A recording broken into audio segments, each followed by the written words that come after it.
Bueno, buenos días. Vamos a ver, me parece moi interesante as cousas que acabo de explicar, as intervencións anteriores, e eu quero abondar nesta línea centrándome nunha cuestión. Me vou a centrar, e non o vou a decir con petulancia, pero sí para facer unha forte chamada de atención, me vou a centrar en datos científicos. O coñecemento científico é o coñecemento obxectivo que temos. O demais son contos. Me vou a centrar en datos científicos da comunidade científica que estudia o tema. Concretamente vou a falar do cambio climático e vou a falar do cuarto informe de evaluación sobre o cambio climático publicado por o Panel Internacional de Expertos sobre Cambio Climático, dependente da Organización Meteorolóxica Mundial e da Organización das Nacións Unidas para o Medio Ambiente. Me parece que un dos obxectivos de esquerda, hoxe, imprescindibles de esquerda, é a recuperación do coñecemento e a posta en valor do coñecemento, a posta en valor do coñecemento científico. Eu boto en falta os tempos de ilustración, pero vivimos nos tempos nos que vivimos. E, por desgracia, un dos factores, unha das características da sociedade actual é a desinformación. É, ante feitos científicos de enorme interés para a humanidade, como na sociedade actual se utilizan estrategias de desinformación, banalización, etcétera, etcétera. Isto sempre responde a uns intereses. Dende logo, os poderosos, os ricos, sí que utilizan o coñecemento obxectivo para facer os seus cálculos e, de feito, os están facendo. Pero se están facendo en contra de nós. A mí, outra noite, pois, bueno, un amigo me dicía: oye, mira, leí unha encuesta que se hoy se hubiera elecciones e se presentara Belén Rueda, tendría máis votos que Izquierda Unida. E eu lle dixe, eso mostra que esta sociedade está feita unha braga. E realmente esa é unha característica, como se banalizan as cousas, se fan chistes, etc. Vamos a ver.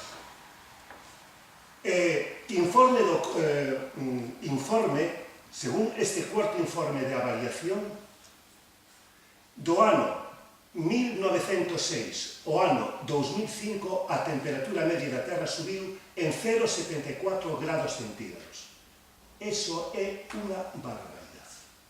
Quero dicir, é unha enormidade. Según ese mismo informe, no presente século a temperatura media da Terra pode subir de 2 a 4 grados centígrados.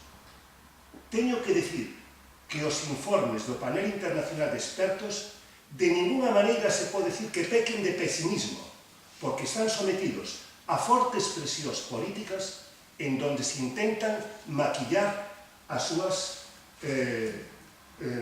informacións. Por exemplo, todas as informacións que emite o IPCC van precedido da coletilla, moi probablemente, esa coletilla na ciencia sobra, porque todo o coñecemento científico é probable. A ciencia non é unha religión. A ciencia, o coñecemento obxectivo, por principio, é mellorable e ampliable. O coñecemento científico é o coñecemento obxectivo que temos nun determinado momento, pero que posteriormente pode ser revisado e ampliado. Diante de cada lei científica se podería pôr o de probablemente. Cando se fai unha predición dun eclipse, de tal día a tal hora vai haber un eclipse, se podería pôr a predición de unha probabilidade do 97%. Pero non se fai na ciencia. Sin embargo, si se fai nas predicións do cambio climático. Por qué? Precisamente para confundir. A información do cambio climático hai dous tipos de información. Unha, a basada en medidas de cousas que xa están sucedendo ou que sucederon, e outra, a basada en predicións, a información que trae predicións sobre o futuro.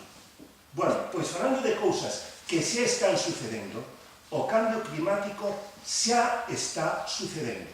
O desastre xa se está producindo. xa se está producindo o desastre.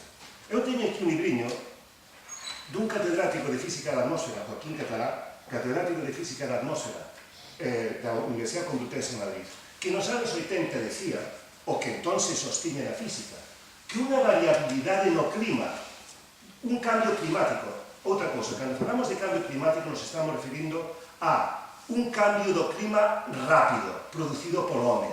O clima variou ao longo da historia, o que pasa que variou en períodos de miles, de centos de miles de anos, bueno, decenas de miles de anos. Pero, cando falamos de cambio climático, nos estamos referindo a un cambio climático que se produce en cuestión de séculos.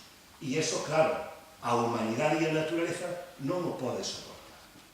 Entón, este señor decía...